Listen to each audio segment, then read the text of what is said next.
আছো তাই বাঙালির মাথা আজও রয়েছে উচ্চ। তুমি আছো তাই বাঙালির প্রেমে আজও গল্পগুচ্ছ। তোমার ছোঁয়ায় আঁখি পাতে নামে আজও রাতের ঘুম। তুমি আছো বলে প্রাণ পেল এই ভালোবাসার মরশুম।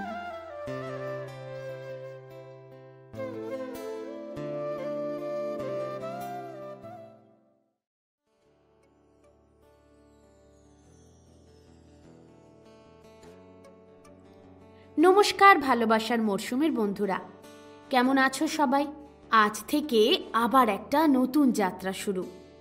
এখন থেকে প্রতি রবিবার ঠিক দুপুর 3টের সময় ভালোবাসার মরশুম হাজির থাকবে তোমাদের জন্য। এমনিতেই এখন আমাদের অর্থাৎ আপামর বাঙালির কবিপক্ষ চলছে। সামনেই 25শে বৈশাখ, কবিগুরুর জন্মদিবস, আর তারপর মাঝখানে আরও 2 মাস পেরোলেই 22শে শ্রাবণ, কান্না ভেজা একটা দিন, কবির তিরোধান দিবস। আর তাই এই 3 মাস ব্যাপী ভালোবাসার মরশুম তোমাদের জন্য নিয়ে এসেছে রবির প্রেমে সিজন 1। প্রতি মাসের প্রথম এবং তৃতীয় রবিবার একটি করে রবি ঠাকুরের ভালোবাসার গল্প নাট্যরূপে আমরা তোমাদের জন্য উপস্থাপন করব। নিশ্চয়ই ভাবছ তাহলে দ্বিতীয় ও চতুর্থ রবিবার কি হবে? সেটা এখন সারপ্রাইজ থাক। সেটা না হয় গল্প শোনার পর প্রীতম ঘোষণা করবে। যাই হোক, তবে আর দেরি না করে শুরু করা যাক আজকের গল্প। রবীন্দ্রনাথ ঠাকুরের ছোট গল্প শুভ দৃষ্টি। নাট্যরূপ দান করেছে প্রীতম, আর সেই সঙ্গে আজ গল্প পাঠেও রয়েছে প্রীতম। প্রতিদিনের মতো অন্যান্য চরিত্রে রয়েছি আমি, তোমাদের বন্ধু অন্তরা, আমার সঙ্গে প্রীতম। তাহলে চলো দেরি না করে শুরু করি আজকের গল্প শুভ দৃষ্টি।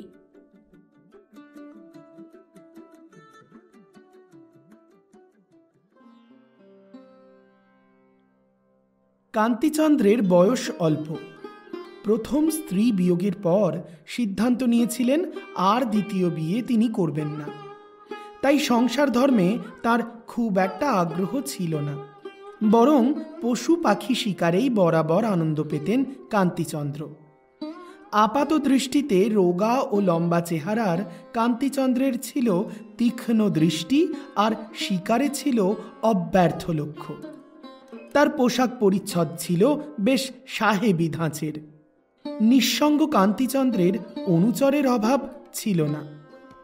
কুস্তিগির হীরা সিং, ছক্কনলাল, গাইয়ে এবং বাজিয়ে খাঁ সাহেব এবং মিয়া সাহেব, এমন অনেক মানুষই তার আশেপাশে তাকে ঘিরে থাকতেন। এমনকি অনুচর পরিচরেরও অভাব ছিল না। একবার অঘ্রাণের মাঝামাঝি নিজের 2-4 জন শিকারী বন্ধুবান্ধব নিয়ে কান্তিচন্দ্র গেলেন নৈদিঘির বিলের ধারে শিকার করতে। ঠিক হলো শিকার কার্য চলাকালীন তারা নদীতে এই 2টি বড় বড় বোটে রাত্রিবাস করবেন। এছাড়া চাকর বাকরের দল সম্বলিত আরও গোটা 3-4টে নৌকো লাগানো হলো গ্রামের ঘাটের ধারে। গ্রামের মেয়ে বউরা নদীর ঘাটে স্নান করা, জল তোলা প্রায় বন্ধই করে দিয়েছেন সেই কারণে।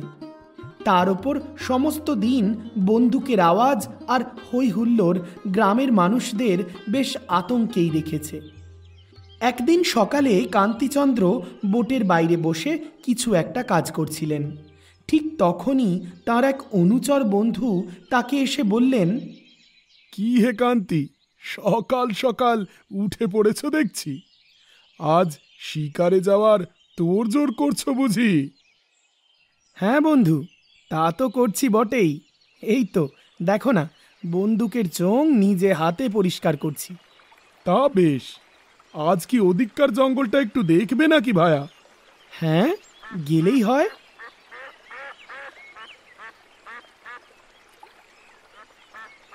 এমন সময় ঘাটের কাছে হাঁসের ডাক শুনে বেশ আগ্রহ নিয়ে কান্তিচন্দ্র সেদিকে তাকালেন। আর দেখলেন এক সুন্দরী গৌরবর্ণা কিশোরী তার দুই হাতে দুইটি হাঁস ধরে প্রায় বুকের কাছে চেপে নিয়ে ঘাটে এসেছে। যেহেতু নদীটি ছোট এবং প্রায় স্রোতহীন আর তার সঙ্গে নানান রকম শ্যাওলায় ভরা, তাই সেই কিশোরী কোনোভাবেই হাঁস দুটিকে একা ছেড়ে যাচ্ছে না। হাঁস দুটিকে জলে ছাড়লেও প্রবল অধিকার বোধে এবং খানিকটা ভয় পেয়ে আগলে রেখেছে সর্বক্ষণ। তার আচার আচরণ থেকে এইটুকু বোঝাই যায় যে সে আগে এই হাঁস দুটিকে নিশ্চিন্তে জলে ছেড়ে দিয়ে চলে যেতে পারত, কিন্তু এখন এই শিকারীর দল আসায় আর হাঁস দুটিকে ছেড়ে দিয়ে যাওয়ার মতো সিদ্ধান্ত সে নেয় না। আসলে শিকারীদের ভয়ে সে একটুও নিশ্চিন্ত হতে পারে না। কিশোরী মেয়েটি অবশ্য ভীষণই সুন্দরী, এমনকি তাকে দেখলে তার সঠিক বয়স সম্বন্ধেও কোনো অনুমান করা যায় না। তার মুখের আদলটা এতটাই সরলতায় ভরা যে সংসারের কোনো মারপ্যাঁচ তাকে যেন স্পর্শই করতে পারেনি। এমনকি সেই মেয়েটি যে সদ্য কৈশোর থেকে যৌবনে পা দিয়েছে তা সম্পর্কেও তার খুব একটা হেলদোল নেই। কান্তিচন্দ্র বন্দুক সাফ করে ঢিল দিলেন আর হঠাৎ করেই সামনে মেয়েটিকে দেখে চমকে গেলেন। এমন একটা জায়গায় হঠাৎ করেই এমন একজনকে দেখে ফেলবেন আশা করেননি। গৌরবর্ণা অসম্ভব সুন্দরী এমন একজনকে দেখে মোহিত হয়ে গেলেন কান্তিচন্দ্র। তাকে দেখে কান্তিচন্দ্রের মনে হলো এই মেয়েটিকে রাজার অন্তঃপুরের থেকেও প্রকৃতির কোলেই বেশি মানিয়েছে। ঠিক যেমন ফুল সোনার ফুলদানির চেয়েও গাছের কোলেই বেশি মানায়। মেয়েটির নবীন সরল মুখখানি দেখে আর চারপাশের প্রকৃতির ঝলমলে রূপ, শরতের শিশির, বিকশিত কাশবন কান্তিচন্দ্রের মনকে বড় বেশি আনন্দ ঘন করে তুলল। যেন আশ্বিনের আগমনী বার্তা দরজায় কড়া নাড়ছে। কান্তিচন্দ্র এক কথায় বিভোর হয়ে তাকিয়ে রইলেন মেয়েটির দিকে। মেয়েটি অবশ্য ভয় পেয়ে কাঁদো কাঁদো মুখে তাড়াতাড়ি তার হাঁস দুটিকে বুকে তুলে নিয়ে এক অদ্ভুত আওয়াজ করতে করতে নদীর ঘাট ছেড়ে দৌড়ে গ্রামের দিকে চলে গেল। কিন্তু মেয়েটি কেন এরকম আচরণ করলো তা বোঝার জন্য কান্তিচন্দ্র তার বোট থেকে বাইরে এসে দেখলেন তারই এক রসিক পারিষদ কৌতুকবশত মেয়েটিকে ভয় দেখানোর জন্য হাঁসের দিকে ফাঁকা বন্দুক তাক করে বসে রয়েছেন। এ কি বন্ধু, মেয়েটি এরকম ভয় পেয়ে দৌড়লো কেন? আর বলো না ভায়া, নেহাতি মজার ছলে মেয়েটির হাতে থাকা হাঁসের দিকে ফাঁকা বন্দুকখানা তাক করেছিলাম যে, তাই দেখে মেয়েটি ভয়ে একদম পগার পাড়। এ মোটেই ভালো কাজ করনি তুমি, অন্যায় করেছ। অযোগ্য ব্যক্তির হাতে ক্ষমতা থাকতে নেই, তাহলেই তারা অপব্যবহার করে। প্রচণ্ড রেগে কান্তিচন্দ্র সজোরে চর কষালেন সেই পারিষদের গালে। সে ব্যক্তি তৎক্ষণাৎ রসভঙ্গ হয়ে ধপ করে বসে পড়ল। কান্তিচন্দ্র পুনরায় তার ঘরে এসে বন্দুক সাফ করতে লাগলেন।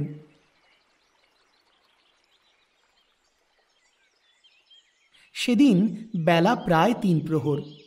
একদল শিকারী শস্যক্ষেতের মধ্যে দিয়ে আসার সময় অজানা উদ্দেশ্যে বন্দুক তাক করে গুলি চালালেন। কিছু বুঝে ওঠার আগেই শুধু গুলির আওয়াজ হলো এবং বাঁশঝাড়ের ভিতর একটা পাখিকে আহত অবস্থায় পড়তে দেখা গেল। কান্তিচন্দ্র কৌতূহলবশত ওই দিকে লক্ষ্য করে এগিয়ে গেলেন।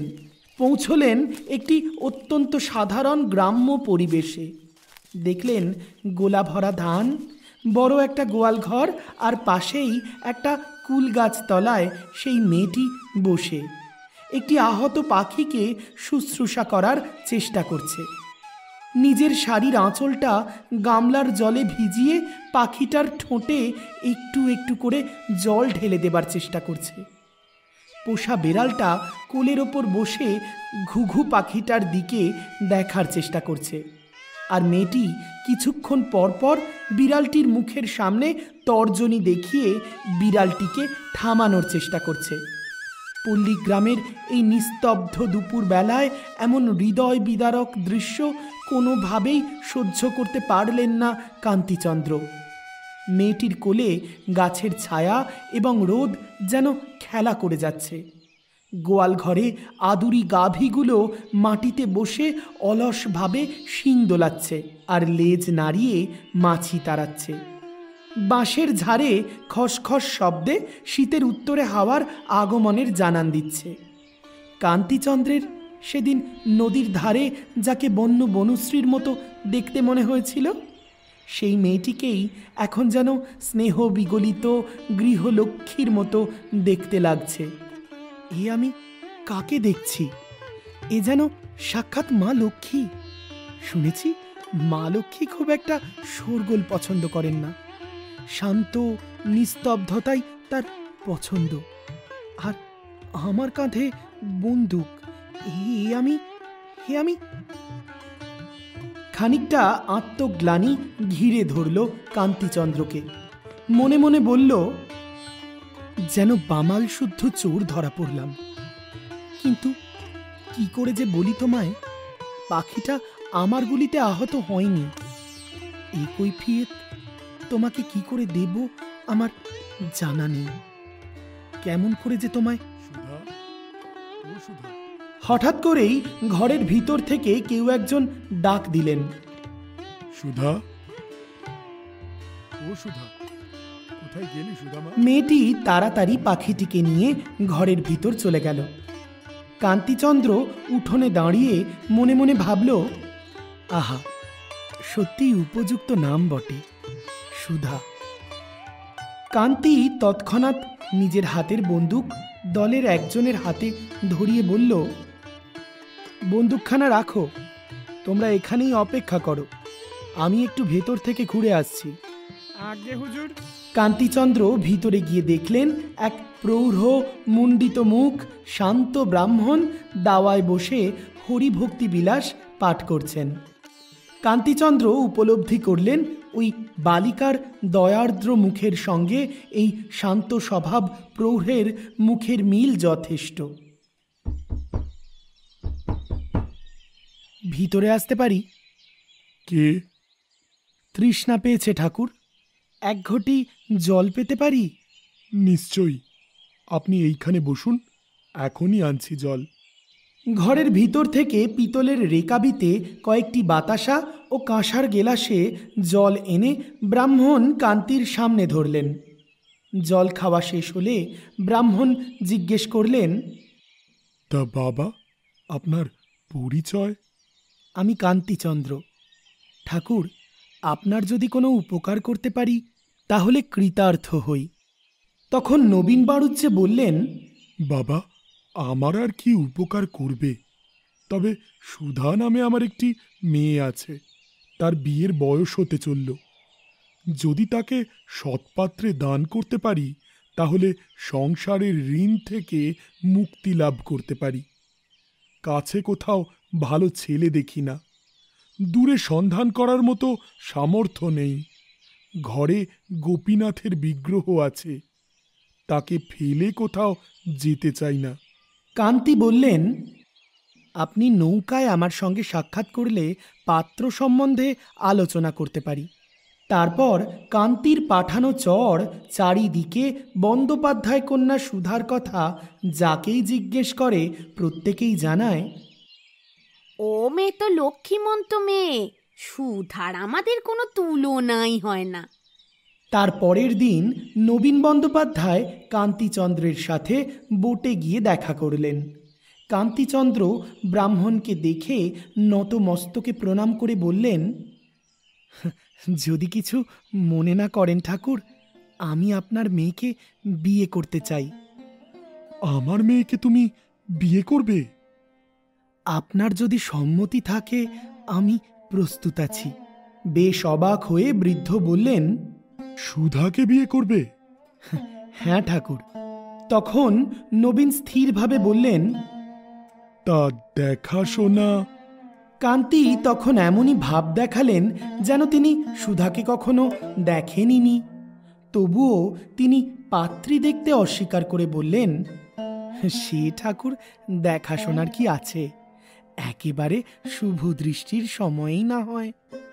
ব্রাহ্মণ তখন গদগদ কণ্ঠে বললেন, আমার সুধা বড় সুশীলা মেয়ে, রাধাবাড়া ঘরকন্যার কাজে অদ্বিতীয়।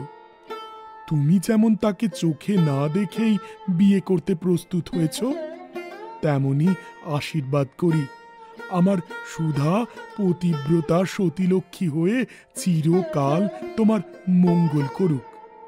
কোনো মুহূর্তের জন্য ও যেন তোমার পরিতাপের কারণ না ঘটে। তখন কান্তি বললেন, আপনার আশীর্বাদ মাথায় থাকলে নিশ্চয়ই সুখী হব আমরা। তবে ঠাকুর, আর বিলম্ব প্রয়োজন নেই। আসছে মাঘ মাসেই না হয় বিবাহ স্থির করা যাক। যেমন কথা তেমন কাজ।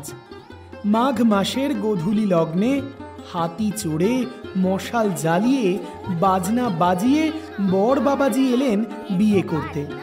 শুভ দৃষ্টির সময় বর কনের মুখের দিকে তাকালেন। টোপর পরা, চন্দনে সাজানো, নত মস্তকে বসে থাকা সুধাকে একটিবার দেখার চেষ্টা করলেন, কিন্তু ঠিক ভালো করে দেখতে পেলেন না। উদ্বেলিত হৃদয়ে, আনন্দ চোখে যেন ধাঁধা লেগে গেছিল।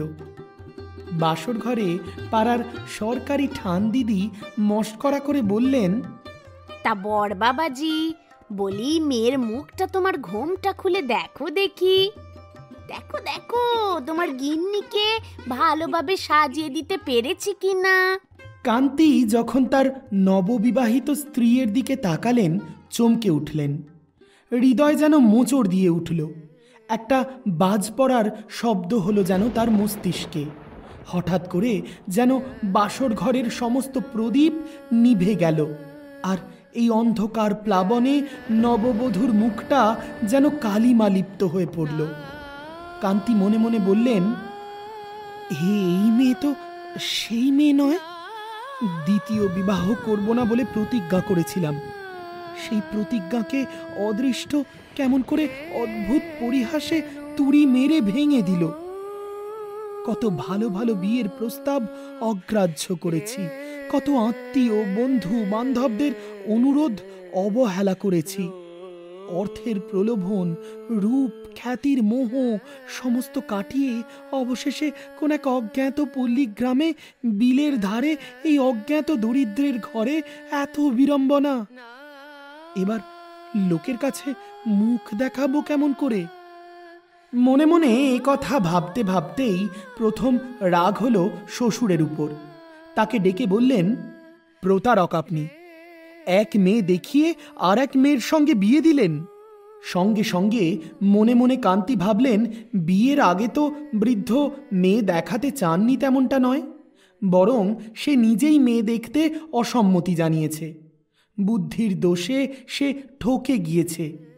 এ লজ্জার কথা কাউকে প্রকাশ করতে পারবেন না। বাসর ঘরের ঠাট্টা তামাশা কোনো কিছুতেই তখন আর মন নেই কান্তিচন্দ্রের। হঠাৎ করেই বাসর ঘরের এক মহিলার অব্যক্ত ভীত স্বরে চমকে উঠলেন। ওই দেখো দেখো, আবার পাগলিটা এসে। চলে যা এখান থেকে, যা বলছি, পালা। ও মা গো, তাই তো, আবার কোত্থেকে এলো গো? তখনই কোলের কাছে একটা খরগোশের বাচ্চা ছুটে এলো। তখন সেই মেয়েটি ছুটে এসে সেই খরগোশ শিশুটাকে গালের কাছে তুলে একান্ত স্নেহে আদর করতে লাগলো। তৎক্ষণাৎ বাড়ির এক দাসী তার হাত ধরে টেনে ভিতরে নিয়ে যাওয়ার চেষ্টা করলো। আরে আরে, তুই এখানে কি করছিস? চল চল এখান থেকে, চল। আহ, থাকুক না, বসুক। এসো, এইখানটায় বসো। ভয় পেও না। তোমার নাম কি? ঘরের মধ্যে থাকা সমস্ত মহিলারা একযোগে হেসে উঠলেন। কান্তি আবার জিজ্ঞেস করলেন, তা তোমার হাঁস দুটি কত বড় হলো? মেয়েটি কোনো উত্তর করল না, শুধুমাত্র ফ্যাল ফ্যাল করে তার মুখের দিকে তাকিয়ে রইল। হতবুদ্ধি কান্তি আবারও জিজ্ঞেস করলেন, তোমার সেই ঘুঘুর আরাম হয়েছে তো? এবারেও কোনো উত্তর পেলেন না মেয়েটির থেকে। ঘর শুদ্ধ মহিলারা নিজেদের মধ্যে হাসিতে গড়িয়ে পড়ছেন, যেন বরকে ভারী ঠকানো গেছে। অবশেষে এক মহিলা জানালেন, আরে ও বর বাবাজি, ও মেয়ে তো বোবা কালা, ওই পাড়ার যত সব পশু পাখি নিয়ে থাকে। এতক্ষণে ভুল ভাঙল কান্তির। বুঝতে পারলেন সেদিন সুধা ডাক শুনে শুধুমাত্র অনুমান করে মেয়েটি ভিতরের দিকে চলে গিয়েছিল। কান্তি তখন মনে মনে চমকে উঠলেন। ভাবলেন, যা থেকে বঞ্চিত হয়ে পৃথিবীতে কোনো সুখ ছিল না, দৈবক্রমে তার থেকেই পরিত্রাণ পেয়ে ধন্য হলাম। যদি এই মেয়েটির বাপের কাছে যেতাম, সেই ব্যক্তি আমার প্রার্থনা অনুসারে তার কন্যাকে কোনো মতে আমার হাতে সমর্পণ করে নিষ্কৃতি লাভের চেষ্টা করত। এতক্ষণে কান্তির নববধূর জন্য মন আলোড়িত হয়ে উঠল। এক গভীর পরিত্রাণের নিঃশ্বাস ফেলে লজ্জায় মাথা নিচু করে বসে থাকা নববধূর মুখের দিকে এক সুযোগে তাকিয়ে নিলেন, যেন এতক্ষণে হলো আসল শুভদৃষ্টি। হৃদয়ের সমস্ত প্রদীপ থেকে বিচ্ছুরিত আলো ওই কোমল সুকুমার মুখের ওপর প্রতিফলিত হলো। আর কান্তি দেখলেন একটি স্নিগ্ধশ্রী, একটি শান্ত লাবণ্যে মাখা মুখ। এতক্ষণে বুঝলেন তার শ্বশুরমশাইয়ের আশীর্বাদ সার্থক হয়েছে।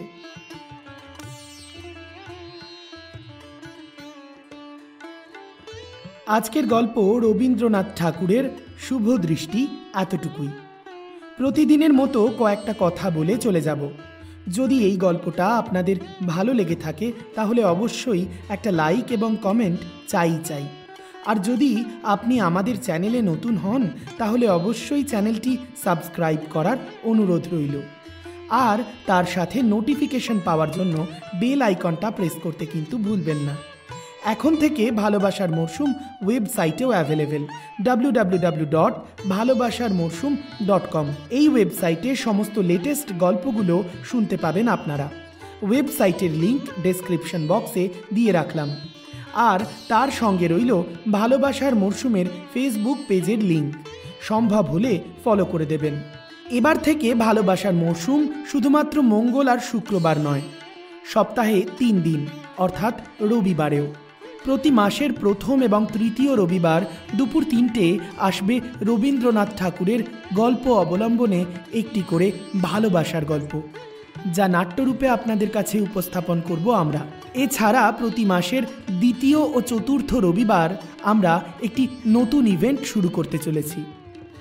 ভালোবাসার মরশুমের শ্রোতা বন্ধুরা, আপনাদের ভালোবাসার মানুষটিকে যদি ডেডিকেট করে কিছু কথা আমাদের মাধ্যমে তাদেরকে জানাতে চান, অথবা আপনাদের প্রেমের গল্প আমাদের মাধ্যমে অনেক শ্রোতা বন্ধুদের মাঝে ছড়িয়ে দিতে চান, তাহলে অবশ্যই ভালোবাসার মরশুমের মেল আইডিতে মেল করতে পারেন অথবা কমেন্ট করতে পারেন কমেন্ট বক্সে। আমরা আপনাদের মধ্যে থেকে নির্বাচিত কিছু সত্যিকারের ভালোবাসার গল্প নিয়ে সাজিয়ে দেব একটা নতুন রকমের ইভেন্ট। কথা দিচ্ছি বেশ ভালো লাগবে। যাওয়ার আগে করে ফেলি আজকের পর্বের প্রশ্ন। আজকের পর্বের প্রশ্ন, কান্তিচন্দ্রের শ্বশুরের নাম কি ছিল? সঠিক উত্তর যদি জানা থাকে তাহলে অবশ্যই কমেন্ট বক্সে চটপট লিখে ফেলুন সঠিক উত্তরটি। প্রথম 10 জন সঠিক উত্তরদাতার নাম তৃতীয় সপ্তাহের রবিবার আমরা ঘোষণা করব। দ্বিতীয় এবং চতুর্থ সপ্তাহে থাকবে আমাদের শ্রোতা বন্ধুদের মধ্যে থেকে কারোর না কারোর ভালোবাসার গল্প। চাইলে নাম প্রকাশে অনিচ্ছুক থাকতেও পারেন, আবার নাম প্রকাশ করে আপনার ভালোবাসার মানুষটিকে ডেডিকেট করতেও পারেন। তাই আর অপেক্ষা কেন, চটপট টাইপ করে ফেলুন আপনার ভালোবাসার গল্প। আজ তবে এতটুকুই। দেখা হচ্ছে আগামী মঙ্গলবার ঠিক দুপুর 3টে, আর তারপর শুক্রবার রাত্রি 8টায়। আর এবার থেকে প্রতি রবিবার দুপুর 3টেই তো রইলই। ততক্ষণ সকলে ভালো থাকুন, ভালোবাসার মরশুমের সঙ্গে থাকুন।